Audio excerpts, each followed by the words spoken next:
Hello நண்பா, மலையாளத்துலேருந்து ஒரு super hero movie release ஆயிருக்கு. நம்ம கல்யாணி பிரியதர்ஷினி அப்புறம் நேஸ்லின் இவங்க நடிப்பில் ரிலீஸ் ஆயிருக்கிற மூவி தான் லோகா சாப்டர் 1 சந்திரா. இந்த மூவி பார்த்தீங்கன்னா மலையாளம் இண்டஸ்ட்ரியிலேருந்து வந்திருக்குது. இந்த படத்தோட ரிவ்யூ தான் நம்ம பார்க்குறோம். நீங்கள் யாரும் நம்ம சேனல் புதுசாக இருந்தீங்கன்னா மறக்காம சப்ஸ்கிரைப் பண்ணி வச்சு பாருங்க. இந்த மாதிரி நிறைய வீடியோஸ் நம்ம சேனலில் போட்டு இருப்போம். அதெல்லாம் மிஸ் ஆகாம இருக்க நம்ம மறக்காம சப்ஸ்கிரைப் பண்ணி வச்சுக்கோங்க. சரி வாங்க டைம் மிஸ் பண்ணாம வீடியோக்குள்ள போகலாம். இந்த லோகா சாப்டர் 1 இந்த படத்தோட கதை என்ன? இந்த படத்தோட கதை என்னன்னு பார்த்தீங்கன்னா, நம்ம இந்த படத்தோட கதாநாயகியாக இருக்கிற கல்யாணி பிரியதர்ஷினிக்கு பார்த்தீங்கன்னா ஒரு சூப்பர் நேச்சுரல் பவர் இருக்குது. இந்த சூப்பர் நேச்சுரல் பவரை வச்சுட்டு அவங்க நைட்டில் பார்த்தீங்கன்னா சில சாகசங்கள் பண்ணுறாங்க, சில நல்லதுகள் பண்றாங்க. இந்த டைம்ல பாத்தீங்கன்னா அவங்க ஒரு கேக் கடையில பாத்தீங்கன்னா வேலை செஞ்சிருக்கும் போது அங்க சில கும்பல் பாத்தீங்கன்னா இவங்களை கடத்தலாம் ட்ரை பண்றாங்க. இந்த சமயத்துல பாத்தீங்கன்னா நம்ம ஹீரோயினோட எதிர் வீட்டுல இருக்கிற நேஸ்லின் பாத்தீங்கன்னா நம்ம ஹீரோயின் மேல காதல் வந்து இந்த ஹீரோயின் எப்படியாவது காப்பாற்றணும் அப்படின்னு நினைக்கும் போது நம்ம ஹீரோயின் பாத்தீங்கன்னா சில பவர்ஸ் இருக்கிறது பாத்தீங்கன்னா நம்ம ஹீரோக்கு தெரிய வருது. நம்ம ஹீரோக்கு பாத்தீங்கன்னா பயங்கரமான அதிர்ச்சியாகி இதுக்கப்புறம் பாத்தீங்கன்னா அவங்க என்னென்ன பண்றாங்க, என்னென்ன பிரச்சனைகள் போகுது, அந்த சூப்பர் பவர் எப்படி வந்துச்சு, இந்த சூப்பர் பவர் வச்சு அவங்க என்னென்ன பிரச்சனை பண்றாங்க அப்படிங்கறது இந்த படத்தோட கதை. இந்த சூப்பர் பவர் அவங்களுக்கு எப்படி வந்துச்சு அப்படிங்கறத காட்டுறதெல்லாம் பிளாஷ்பேக் ஆகட்டும் எல்லாமே சூப்பராகவே இருந்துச்சு. படம் ஓவரால் பாத்தீங்கன்னா ஒரு சூப்பரான ஒர்த்தான ஸ்டோரி, மறக்காம செக் பண்ணி பார்க்கணும். அந்த அளவுக்கு ஒர்த்தான மூவி. இந்த படத்தோட பாசிட்டிவ்ஸ் பார்த்தலாம். இந்த படத்தோட பாசிட்டிவ் என்னன்னு பார்த்தீங்கன்னா அந்த படத்தோட ஸ்கிரீன் பிளே, ஸ்டோரி எல்லாமே பார்த்தீங்கன்னா இந்த படத்தில் பார்த்தீங்கன்னா பக்காவா சூப்பராக இருந்துச்சு. இந்த படத்தில் நடிச்சவங்களாகட்டும் எல்லாமே பார்த்தீங்கன்னா பக்காவா சூப்பராகவே பண்ணியிருந்தாங்க. இந்த படத்தில் பார்த்தீங்கன்னா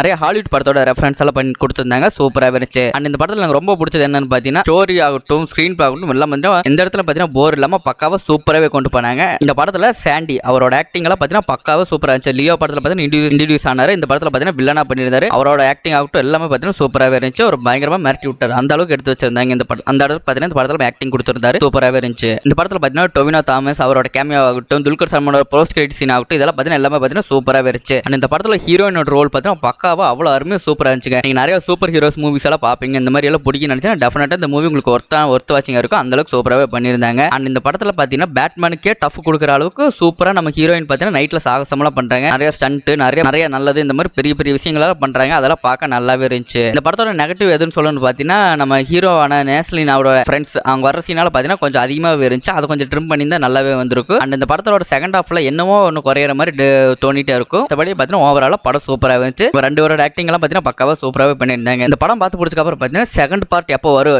சாப்டர் 2 எப்போ வரும் அப்படிங்கிற மாதிரி பார்த்தீங்கன்னா பயங்கர எக்ஸைட்மெண்ட் கொடுக்குற அளவுக்கு சூப்பராகவே பண்ணியிருந்தாங்க. ஒரு ரோலக்ஸோட கேமியோ எந்த அளவுக்கு இம்பாக்ட் பண்ணுச்சோ அந்த அளவுக்கு பார்த்தீங்கன்னா அந்த அளவுக்கு இந்த படத்தில் ஒரு கேமியோ பார்த்தீங்கன்னா பயங்கர இம்பாக்ட்ஃபுல்லாக சூப்பராக இருந்துச்சு. நெக்ஸ்ட் பார்ட்டுக்கு ஒரு நாள் லீடு பார்த்தீங்கன்னா பக்காவா அவ்வளோ அருமையாக சூப்பராகவே பண்ணியிருந்தாங்க. நெக்ஸ்ட் சாப்டர் 2ல பார்த்தீங்கன்னா நம்ம துல்கர் சல்மான் தான் மெயின் ரோல் பண்ண போகிற மாதிரி கேமியோ மெயின் ரோல் பண்ணுற மாதிரி காட்டியிருக்காங்க. தென் ஸ்டோரி என்ன மாதிரி கொண்டு போகிறாங்கன்னு சொல்லி படம் வந்தால் தெரியும். மற்றபடி பார்த்தீங்கன்னா ஓவராலாக பார்த்தீங்கன்னா எடுத்த விதமாகட்டும் ஸ்க்ரீன் பிளே ஆகட்டும் மேக்கிங் எல்லாம் பார்த்தீங்கன்னா பக்காவாக சூப்பராக பண்ணியிருந்தாங்க. இந்த படம் பார்த்தீங்கன்னா தமிழ் டபுள்யூ தேட்டர்ஸில் இப்போ ரன் ஆகிட்டு இருக்கு. நீங்கள் யாராவது இந்த படத்தை போய் பார்க்கணும் அப்படின்னு நினச்சிங்கன்னா யோசிக்காம டெஃபினட்டாக போய் தேட்டரில் செக் பண்ணி பாருங்க. ஒரு ஒர்த்தான மூவி சூப்பராக இருந்துச்சு. இதுதாங்க இந்த படத்தோட பாசிட்டிவ் அண்ட் நெகட்டிவ்ஸ். இந்த படம் பார்த்தீங்கன்னா ஓவராலாக எப்படி இருக்குன்னு கேட்டிங்கன்னா ஒரு ஒர்த் வாட்சிங் மூவி தான் தேட்டர்ஸில். நீங்கள் யாராவது ஃப்ரீயாக இருந்தீங்க தேட்டர்ஸில் போய் படம் பார்க்கணும் அப்படின்னு நினச்சிங்கன்னா டெஃபினட்டாக இந்த படத்தை போய் தேட்டர்ஸ் செக் அவுட் பண்ணி பாருங்க. ஒரு நல்ல எக்ஸ்பீரியன்ஸாக சூப்பராகவே இருக்கும். மறக்காம செக் பண்ணி பாருங்க. அண்ட் இந்த படம் பார்த்தீங்கன்னா உங்களுக்கு கண்டிப்பாக பிடிக்காம ஆடியன்ஸ் யாருமே இருக்க மாட்டாங்க. அந்த அளவுக்கு படத்தை பார்த்தீங்கன்னா பக்காவாக சூப்பராக ஸ்க்ரீன் பிரசன்ஸ் ஆகட்டும் எல்லாமே பார்த்தீங்கன்னா பக்காவாக சூப்பராக பண்ணியிருந்தாங்க. நீங்கள் யாராக வேணா இருக்கலாம், எந்த ஜானர் மூவிஸ் வேணா பிடிக்கும், சூப்பர் ஹீரோ ஜானர் மூவி பிடிக்காம இருந்தீங்கனாலும் இந்த மூவி உங்களுக்கு கண்டிப்பாக பிடிக்கும். அந்த மாதிரி ஒரு சூப்பரான லெவலில் ஒரு நெக்ஸ்ட் லெவல் ஹாலிவுட் லெவலில் எடுத்து வச்சிருக்காங்க. பக்காவாக சூப்பராக பண்ணியிருந்தாங்க. நிறைய ஹாலிவுட் படத்தோட ரெஃபரன்ஸும் வச்சிருந்தாங்க. அதுவும் பார்க்க நல்லாவே இருந்துச்சு. நீங்கள் யாராவது ஃப்ரீயாக இருந்தீங்கன்னா டெஃபினட்டாக தேட்டர்ஸில் போய் செக் பண்ணலாம். மலையாளம் மூவி தமிழ் டபுள்யூ பற்றி ரிலீஸ் ஆயிருக்கு. தேட்டர்ஸ்லையும் ஓடிட்டு இருக்குது. ஃப்ரீயாக இருந்தீங்கன்னா செக் பண்ணி பாருங்க. இந்த மாதிரி நிறைய வீடியோஸ் பார்க்க நம்ம சேனல் மறக்காம சப்ஸ்கிரைப் பண்ணி வச்சுக்கோங்க. இந்த மாதிரி நிறைய வீடியோஸ் அடிக்கடி நம்ம சேனலில் போட்டுப்போம். மிஸ் ஆகாம மறக்காம சப்ஸ்கிரைப் பண்ணி வச்சுக்கோங்க. Tata bye by.